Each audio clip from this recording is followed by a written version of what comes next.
Welcome back, fellow armchair generals. This is Gamer 1745 here with my continuing playthrough of Hearts of Iron 4 with Black Ice. And if you haven't already, please subscribe to the channel, and you can even like the video just on hope that it'll be good.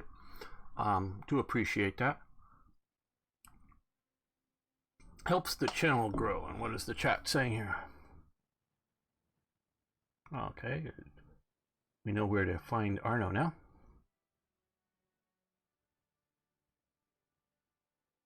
Yeah, I'm not sure exactly how well the Dutch thing we're doing. We're still in the experimental phase of that.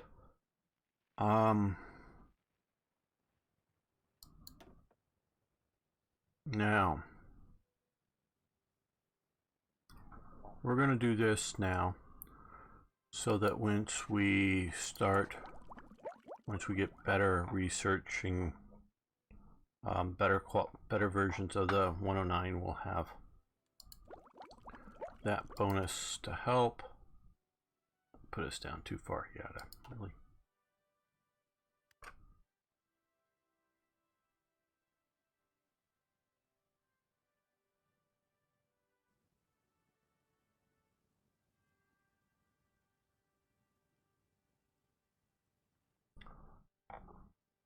Still not sure about my army size. We are recruiting up a fair number of units. Let's look at our production levels. Mountain Army, our Mountain Artillery, we've almost caught up to that. Panzer IV is way behind.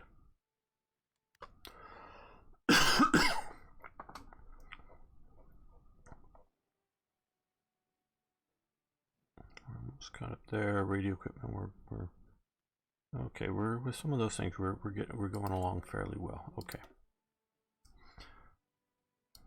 Now, of course, historically, Germany never caught up to its needs.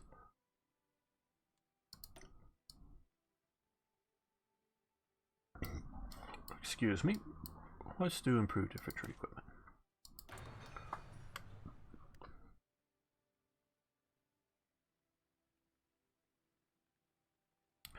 Well, we've got 1.5 million, well, almost 2 million, I should say, current recruitable population. And we're grinding through divisions plus, and maybe we should look at that as well. Event given ones. These dates still we haven't caught up to them yet.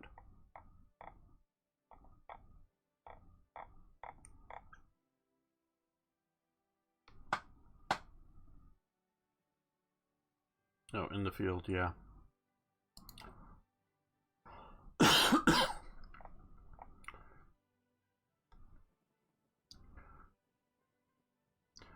There is a definite size factor to the armed forces. We should really be pushing on the Sudetenland next. I know I want to do a lot of shipyards and things.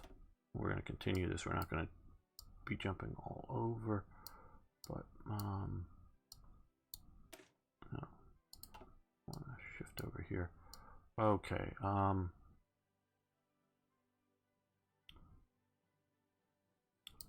So we need to claim the Rhineland. Reclaiming the Rhineland. So we'll probably do that next.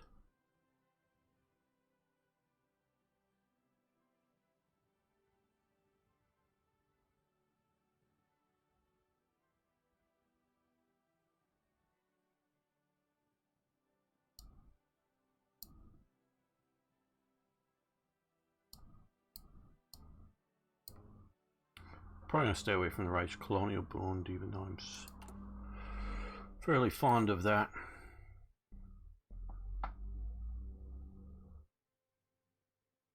Favorite version of the International? Don't know. Just call me songs. We have the minor west wall currently.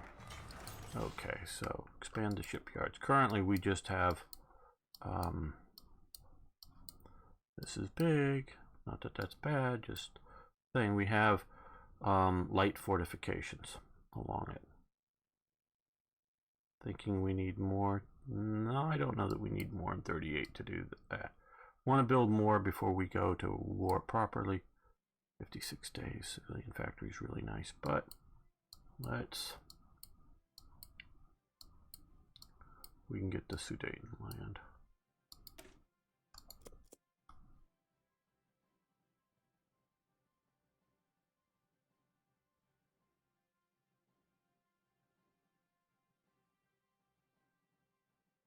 No, yes.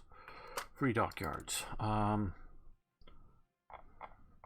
So we burned through the last of the subs. Of the old style subs. Oh, Yugoslavia claims Bulgaria. Oh, people. Are they going to go to war over that? I hope not. Yugoslavia was way too fractured to go to war over that. Okay.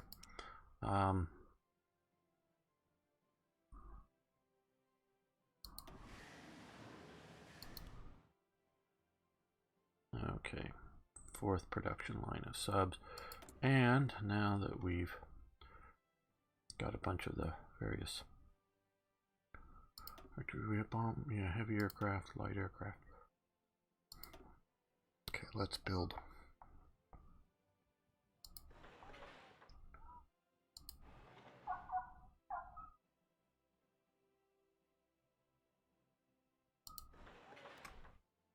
Some more regular military factories.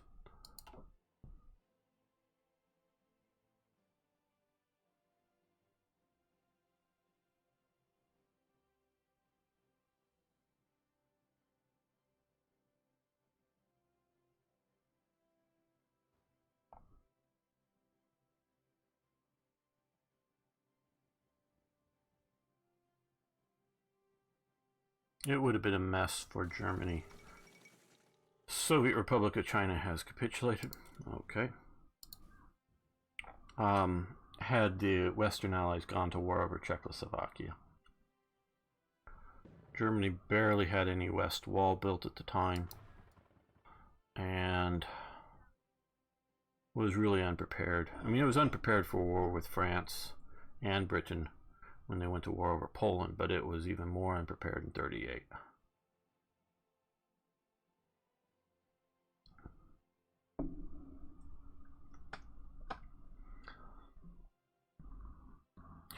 See,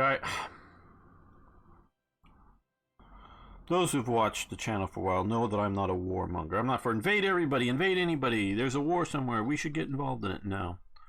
But at times, you've got to deal with things when they're small. And sort of one of the things I'm thinking of is Iran. Before Iran really has proper nuclear weapons, no, our attachés will stay.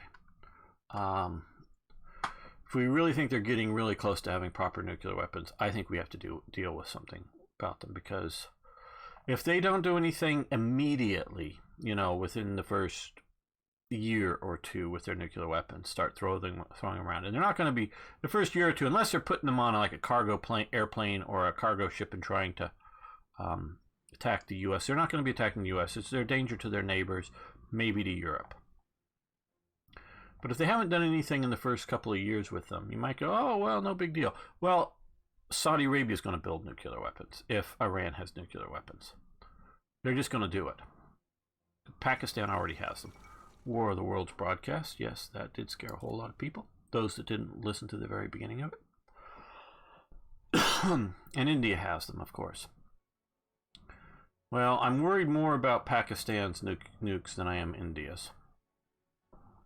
Not so much that I think, well, yeah, Pakistan and India might start throwing them at each other, but fortunately I don't live anywhere near there. Now we have our friend Azads who does, and millions of other people there that could be traumatically affected by it. I'm more afraid of Pakistan deciding to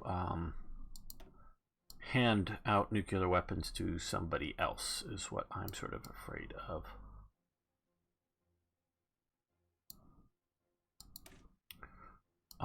Them doing.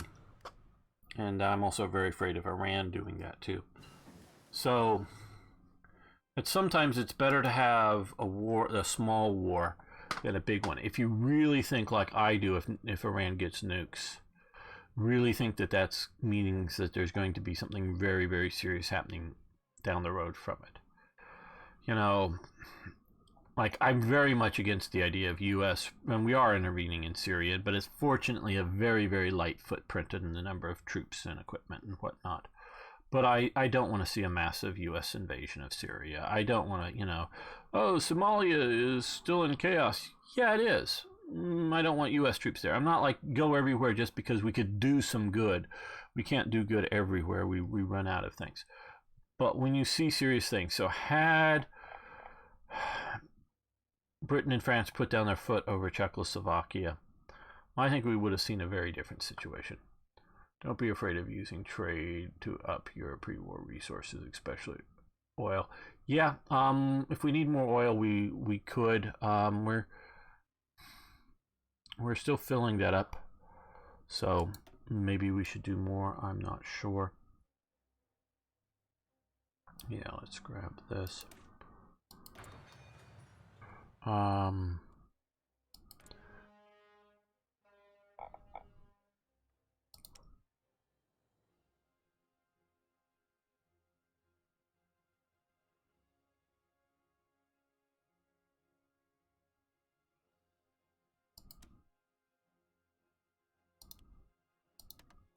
Okay, we'll do that. Fill that up a little faster.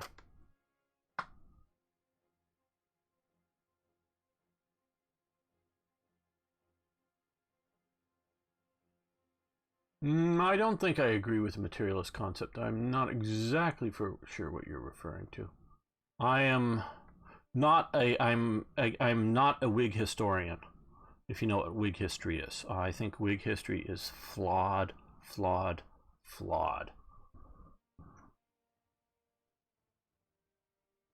Hey, Azads, just talking about you. Don't know if you heard.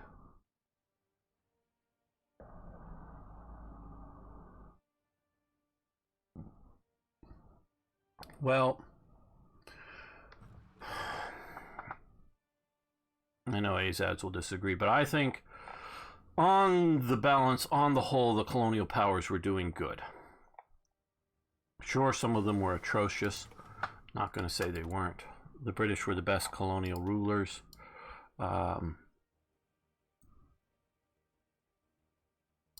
So, signals intelligent. So we can start building radar. Yeah. So,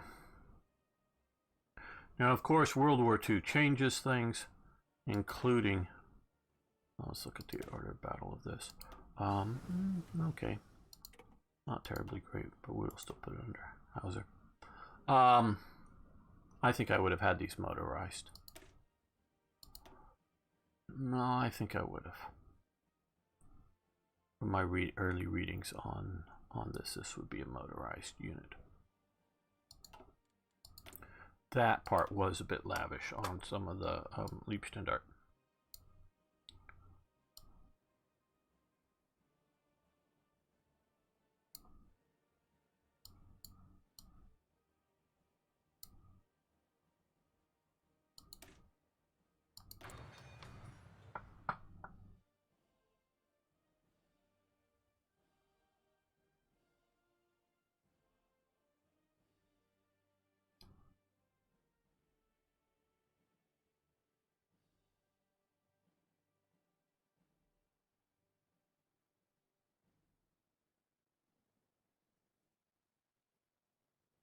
Yeah, I know what you mean, Azad, but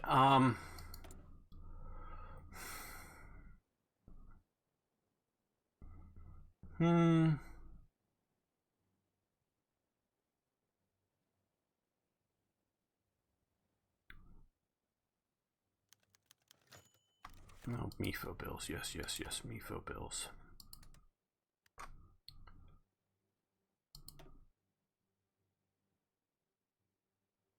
Part of what I'm trying to do is just block the British from getting too far ahead on this. Because trust me, as those who've talked to me before know that I do see the problems, and being an American, do see why people don't want to be under British rule. But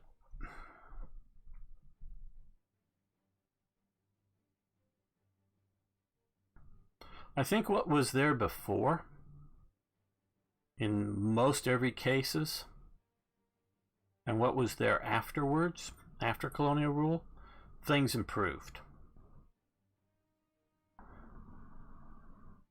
I would have trouble,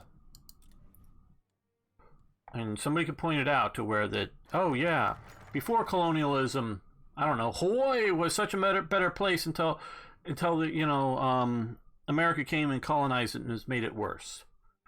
I mean, point to me a place that European colonialism left worse than when it showed up. I'm not saying it doesn't exist.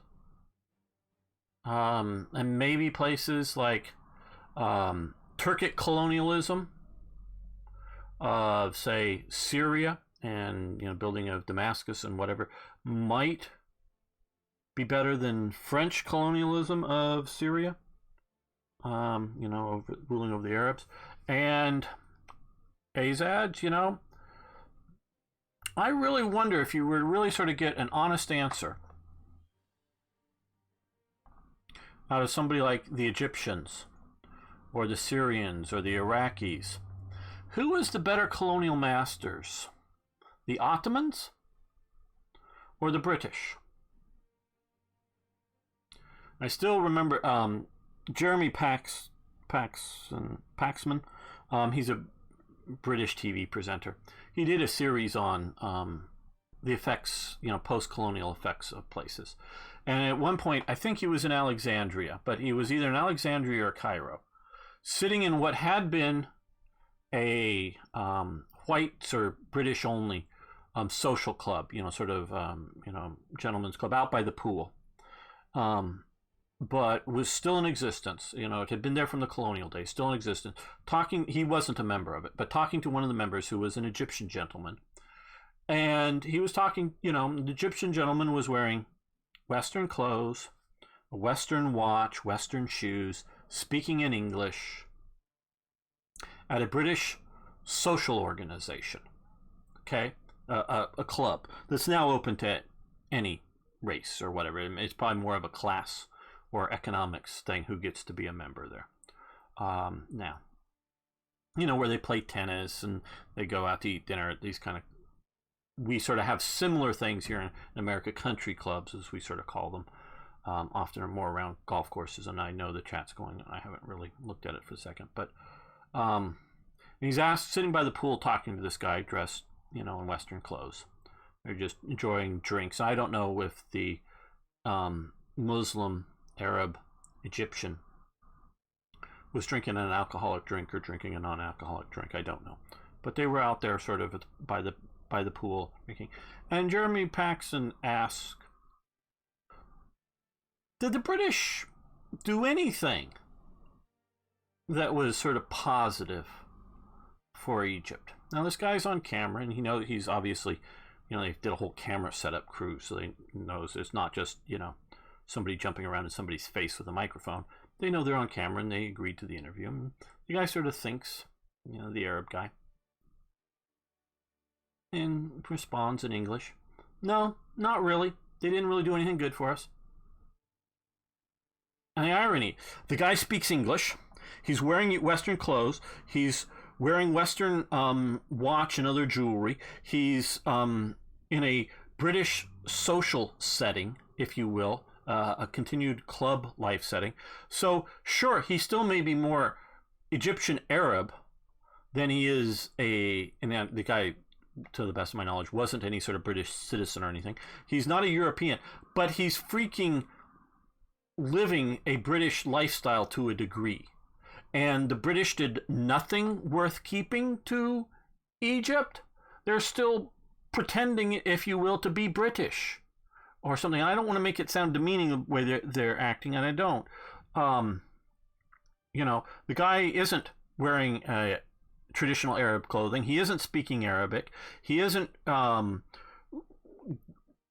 I don't know, in some sort of Arabic social setting environment, and they do have them. Different sort of clubs and things. But he's not in that. He's doing the sort of Anglo style stuff. So, do they not see it themselves that the British did some good there in Egypt? And I would say British rule improved Egypt so much more than Ottoman/Mamluk rule did of Egypt. The Mamluks were in essence still sort of foreign rulers over Egypt. And so, yeah, sure, Azad, you're right. They pissed people off. But everybody else pissed everybody off, and if you're not part of the right ruling set, I don't know, in Iraq or somewhere, like when Saddam Hussein and the Ba'athist Party was in power, even before Saddam Hussein was in power, if you weren't that right group, they were pissing off the Kurds and the Shiite Arabs and the wrong tribal group Arabs. They were all pissed off at Saddam and the Ba'athist Party rule in Iraq. It wasn't that they loved those people. So, yeah, it just sort of, the British being there lets all the different local groups be pissed off at the British instead of it just one faction within that. So you're right, but you're also wrong, I would say. Okay, let me scroll back up in the chat. Okay. Well, okay. Yeah, the Congo, but I would still say, the Belgians behaved atrociously in there. And at first it was sort of a private colony, sort of chartered by King Leopold. It was found to be so bad, and I don't think the king never visited. He didn't know what was going on, but it was being done in his name. But eventually the Belgian political government takes it over and lessens its cruelty immensely.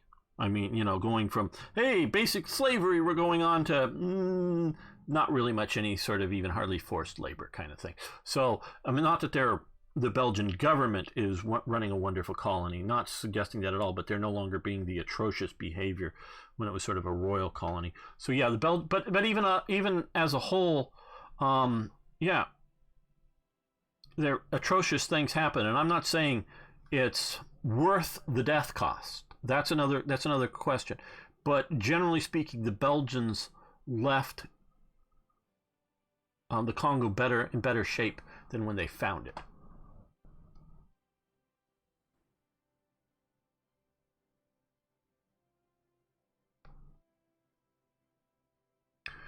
Well, I don't know that 1 billion Chinese died due to European imperialism. I don't know how you come up with that number, Azad. There was most assuredly not 1 billion Chinese shot by European rifles and artillery pieces. Now, if you're going to try to claim that some starvation has happened because of things, I don't know.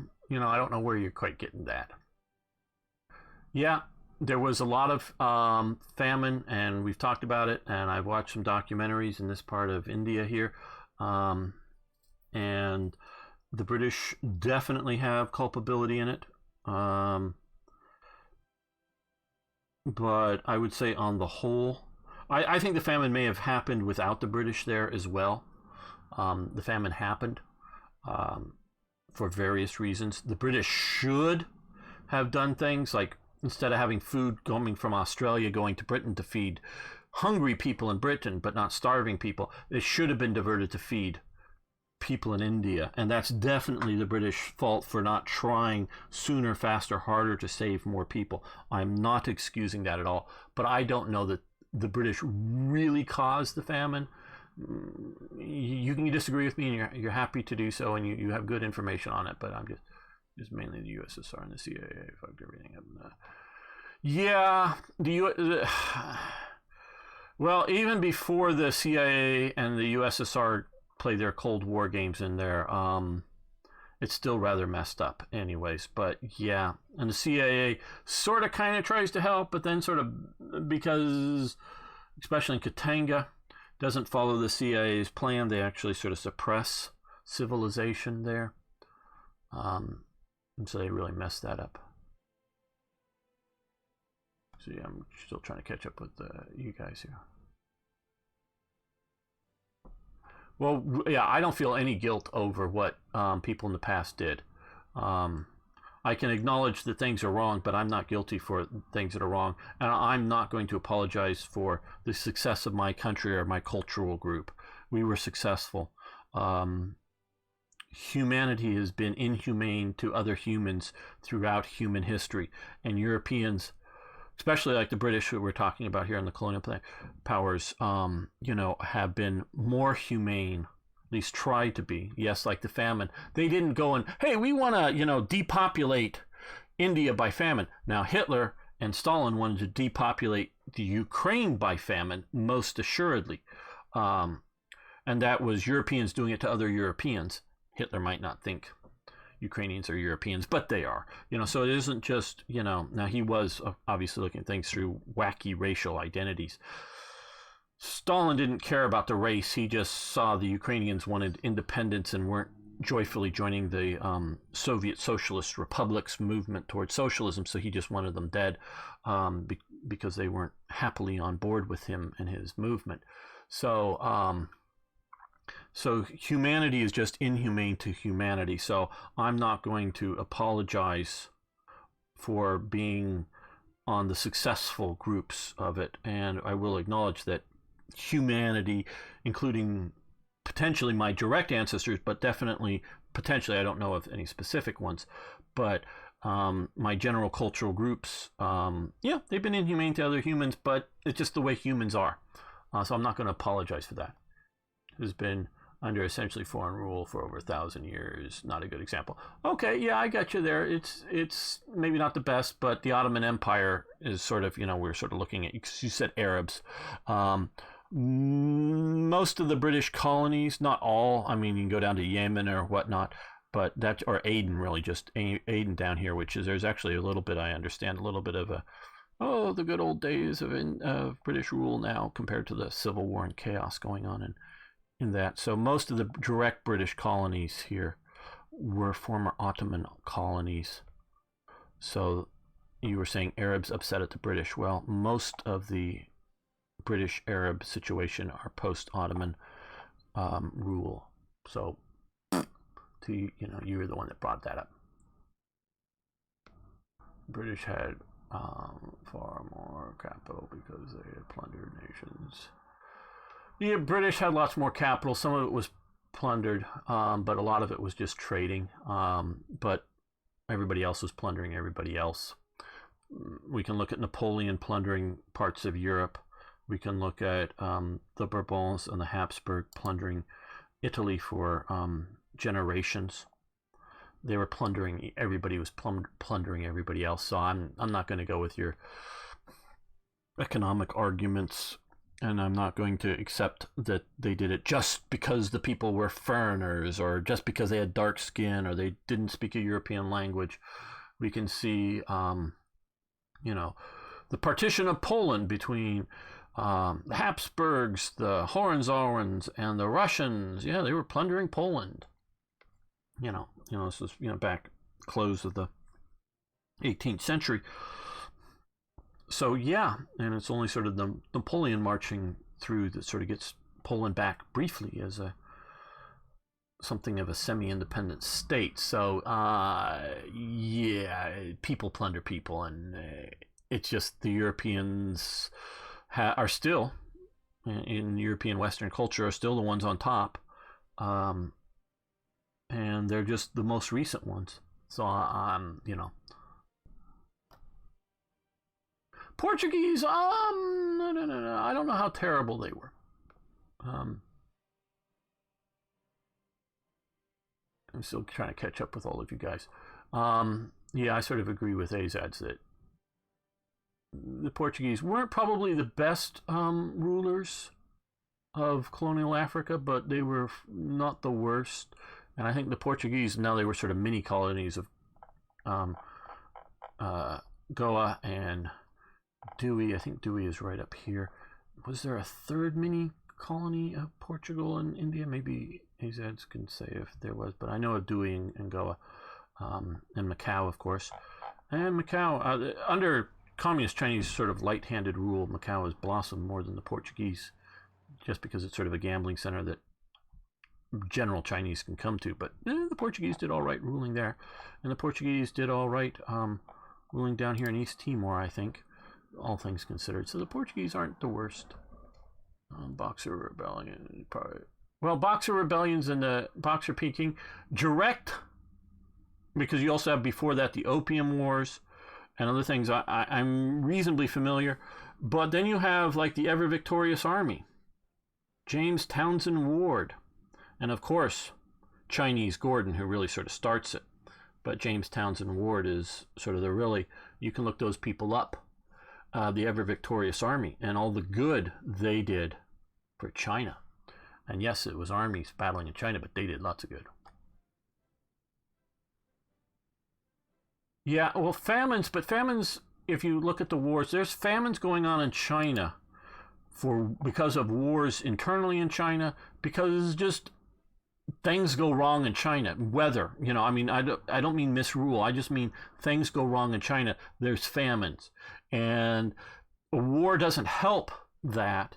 A war focuses, whether it's Chinese resources focusing to fight the war, whether it's outside resources destroying, canals or things that would allow, when you destroy a canal, it floods the area, so it kills the food. People starve. Sort of indirect approaches, but those are going on anyways. So in China, so I'm not going to jump to blaming the Europeans over famines in China as being anything out of the normal in China.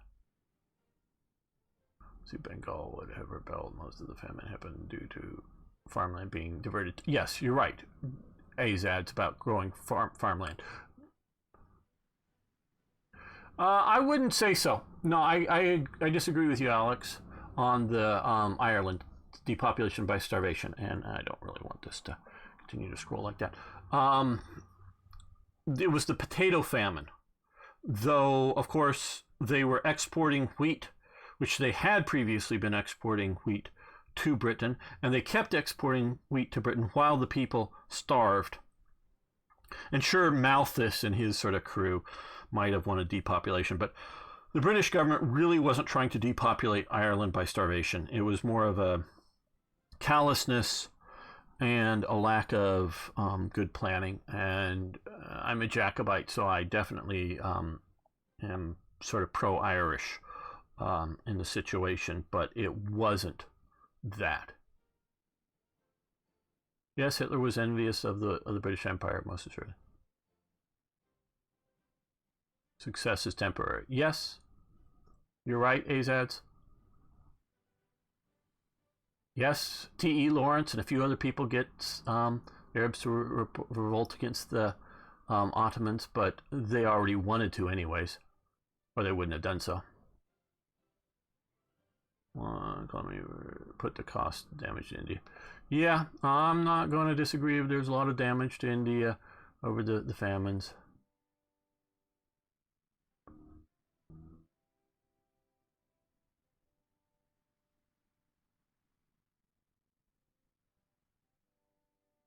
Yeah, there were, but there was more opposition than there was support for the Soviets. I'm still catching up here. Arabs were upset at the British because they were originally guaranteed. Yeah, Sykes-Picot pissed them off. Hello, Paprikan. Good to have you here. Just still catching up with the chat during and after World War II. Yes, I'm back. Yeah, I mean, just talking about colonialism and how it's not so bad. Dewey, Demand, Dadara. There you go. Portuguese were far worse in Inquisition phase later on. Yeah, during the Inquisition, that's sort of a special thing, and it's just because of the Inquisition than anything else. Well, the famine, the Holodomor in the Ukraine, they were exporting food from the Ukraine during the famine to Moscow. And they were putting Soviet guards on the field that were shooting people that were going out to the field to try to sneak and get food. So it was an organized, it wasn't just, oh, local famine and we don't have food to give them. No, there's food out in the field out there. You guys can go cannibalize yourselves because that food's going to go to feed the hungry in Moscow, where you're not going to get to have it. So it was a organized famine by Stalin, not bad weather that caused the famine. It wasn't the potato blight that caused, it was the potato blight that caused the famine in Ireland. It wasn't a wheat blight that caused the famine in Ukraine. It was purely man-made. And if you believe anything else, you're reading bad sources that are apologists for the Soviets.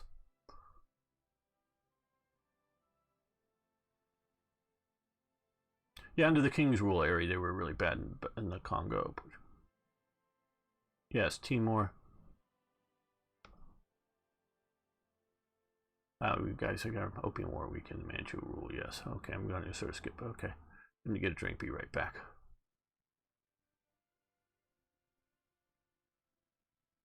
Yeah. Now, and as you're sort of pointing out there about the Manchu rule,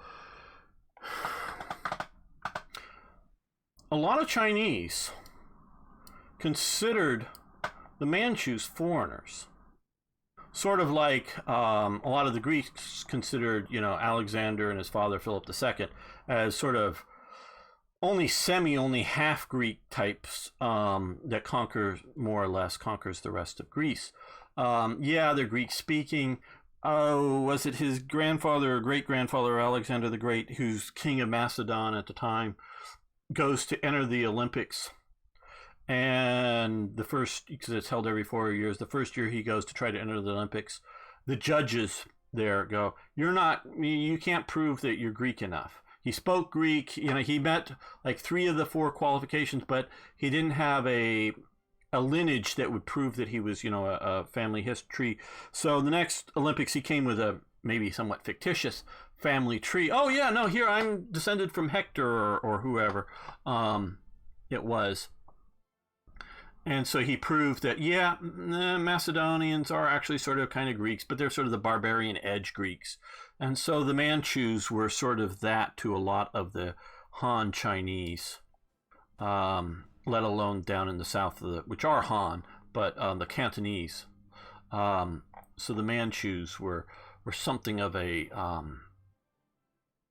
foreign. I don't know if were they the ones that replaced the Mongol emperors, or was there an intermediate emperorship other than the Manchus? I don't remember my Chinese history that well, but I do know that the Manchus were something of a foreign dynasty, not like a European dynasty or even a Japanese or Filipino or something that was really Asian but foreign dynasty.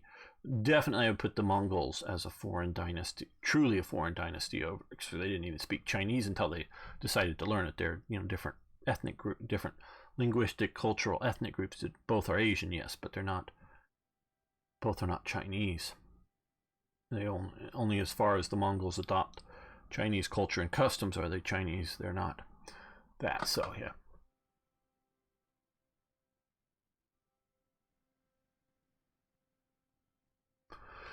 I'm disagreeing with you on the Holodomor. I'm firmly disagreeing. I've watched enough documentaries, read enough that I think it was intentional.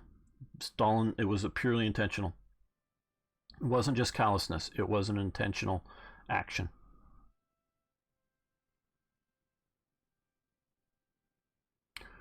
And you can try to defend it, but you're just being an apologist for Stalin, a very evil man.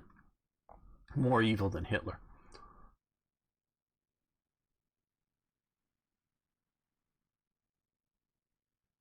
I don't know if you're talking weaken the rule of the Manchus. I don't see much ideological motivation for democracy within Chinese culture. I just don't see it. We are seeing right now, literally as I speak this out, if anybody's watching, I don't know if actually at this very moment, but within the last 24 hours, and probably another one within 24 hours from now, demonstrations for more democratic reform in Hong Kong. But these are very And I just saw a British guy, but he's a long-term Hong Kong resident, walk because there was a chain of hands across all the island of Hong Kong or the whole territories, I forget. But he spent an hour, because it was only for an hour, but they had all showed up and did this chain of hands, walking along the chain. And many of and although they were chanting a lot in Chinese, many were greeting him because he was going with his cell phone camera or whatever. Were greeting him in English and shouting "Free Hong Kong," and he was shouting back "Free Hong Kong." And they were doing that partially because and a few people did ask him where he was from during the thing. And well, originally Britain, or whatever, Britain or the UK or whatever he was saying. But now I live in Hong Kong. So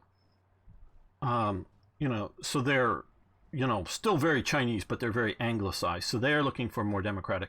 And more recently, since the 80s, do you really start to see democracy coming into Taiwan? Because it's before that, it's near dictatorships under the, I'm forgetting the party name, that had been ruling Taiwan. So I don't see, even to this day, much. Sun Yat-sen really wasn't that much of a democratic reformer. Chiang Kai-shek most assuredly wasn't. Now, a modernist reformer, absolutely. Sun Yat-sen and Chiang Kai-shek, but not pushing democracy as a major ideological goal. Especially if you look at early Chiang Kai-shek and I'm blanking on the Chinese Nationalist Party name. You look at them; they're very, very revolutionary. I mean, they're not quite communist Soviet revolutionary, but they're very revolutionary and very anti-Western at first, wanting to throw out all the Westerners, including missionaries, including non-economic peoples that are, not exploitative, not owning large groups of things, just trying to spread Christianity and help the poor, kind of thing, that they want to throw all of them out. And they do butcher a bunch of people, the nationalists do. They, by the time the 30s are rolling around, they've moderated and realized they want Western engagement. They don't necessarily want, the economic exclusive zones and other things that are still going on, though, that have been lessened. But they definitely realize they want Western engagement. By the 30s, okay, Stalin is more evil than... well, he killed many more people. Kill enough people. Also, a more evil ideology that Stalin was promoted. Communism is one of the most evil ideologies I can think of. Evil, evil, evil. Leveling is evil. Leveling is evil. They don't. That's the older term for it. Before Marx was ever alive, early leveling wasn't necessarily that much of a socialist aspect. But leveling is evil, evil, evil. I hate levelers. I'm not saying it doesn't work in Asia. I'm just democracy, Ari. I'm just saying it's not necessarily a major thrust for a lot of Asian cultures. And it isn't something that's hello, Brett, isn't something is a natural evolution of Asian cultures moving towards democracy. It's something that does happen, but it isn't like, oh, that's just a natural progression of things. No, I don't think so. Because you find democracy, say, in Japan, and that is because of U.S. occupation and such, I would say.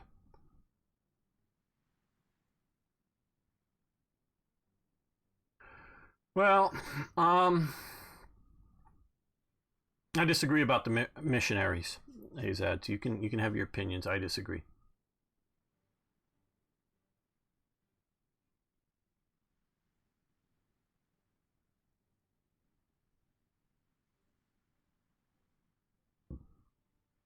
He's evil people can either by design or by accident do good deeds. Still doesn't make them not evil. So you can talk about how Stalin industrializes the Soviet Union. Yeah, okay. He's still evil. He's completely evil.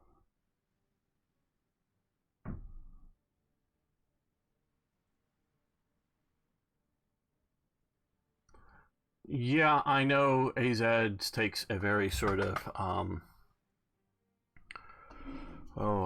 pragmatic view of politics, and it's not entirely wrong to take that into consideration of relative power and relative whatever. But you know, Hitler was evil. Hitler's policies were evil, were destructive. But of course, Hitler was even more destructive because he destroys his nation by going to war with the world and gets it destroyed. Absolutely. I mean, that's just being evil and a failure. Where Stalin doesn't get his nation destroyed, does do it a lot of damage. The Ribbentrop-Molotov Pact causes massive amounts of damage to the Soviet Union because it allows for Hitler to invade Poland, which causes World War II, which eventually ends up with what happens, where if Stalin had not done so, I don't think Hitler would have invaded, but that's a big what if. And even if Hitler does invade, I think the Soviet Union would have been in a much better shape. So he does massive damage to himself, as well as, the purges and all the other bad things that Stalin does that almost gets the Soviet Union lost. So, yes, Stalin and Mao when they died, left their countries not occupied by foreign oppressors, if you will. But they were evil men that did tremendous destructive damage to society, to humanity, to the people they killed, to the people they brutalized. Nothing. I was just watched a fairly old clip of Diane Abbott from Britain trying to defend Mao. The 60 million that Mao, well, yeah, for those that survived Mao, things were better off than when they started, maybe. Yeah, but the 60 million that died under Mao, none of the good that Mao does justifies even a tenth of the evil that Mao does. And I'm just not going to go there. Like I'm not going to defend Japan's conquest of China and their brutality that they did there. We can look at territory, controlling territories and things, but Japan, particularly in China, just is brutally terrible. Brutally terrible. Okay, well, we're going to end the episode here. I want to thank everyone for watching. I want to thank you for liking the videos. If you haven't already, will you please hit that like button? And if you want to hit dislike, I'm happy with that, actually. If you tell me, post down, and I dislike this video because you think I'm a crazy capitalist or an anti-communist, that's a good enough reason to dislike it, if you do. But tell me why, so I get that feedback. I do like people who disagree with me. I do like discussing things with people who disagree with me. So it would be a very boring world if you all just agreed with everything I said. And so, yeah, please post questions, comments, suggestions, tips. See you next time for more Hearts of Iron.